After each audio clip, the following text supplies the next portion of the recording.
భారత్పై టారిఫ్లు పెంచు నీదేం పోయింది సావదు బందర్ని. రష్యా నుంచి చమురు దిగుమతులను నిలిపివేయాలి, నేను హ్యాపీగా లేనని నరేంద్ర మోడీకి తెలుసు.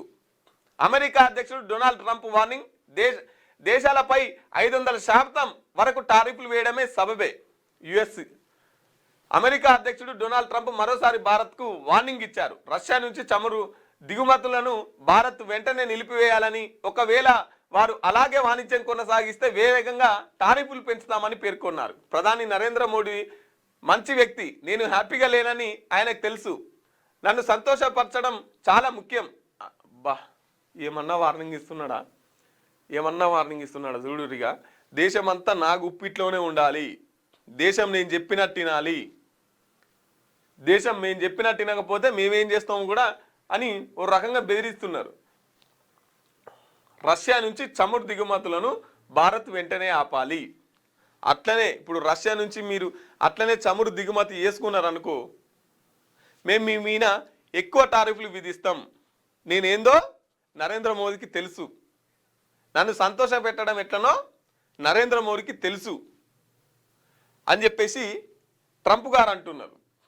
ఒక మాట, ఇప్పుడు స్వాతంత్రోద్యమం, మన భారతదేశానికి స్వాతంత్రం కావాలని ఈ తెల్లదొరలంతా పారిపోవాలని చెప్పేసి మనం స్వాతంత్రం తెచ్చుకున్నాం.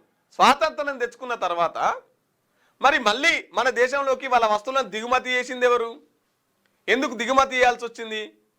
పేరుకే స్వాతంత్రం, కానీ మన దేశాన్ని వాళ్ళే పరిపాలిస్తుంటారు.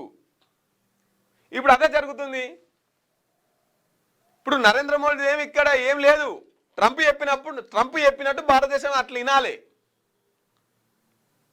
నరేంద్ర మోడీ చెప్పినట్టు భారతదేశం నడవదు, పేరుకే నరేంద్ర మోదీ, కానీ ఇగో వీళ్ళ చేతుల్లో ఈ ఆధిపత్యం, అమెరికా దేశాల్లో వీళ్ళ ఆధిపత్యం ఉంటుంది. చూడండి ఎంత బహిరంగంగా బెదిరింపు. సహజ వనరుల్ని కాపాడుకుంటాం. వెనిజులా తాత్కాలిక అధ్యక్షురాలు డెల్సీ రోడ్రిగేజ్, వెనిజులా వనరులు ఇవ్వాల్సింది, డెల్సీ సరిగా నడుచుకోకుంటే భారీ మూల్యం తప్పదు, ఇస్తాం స్వామి, మీకు అన్నీ తెచ్చి కుప్పలు ఆడ పెడతాం, తినురి.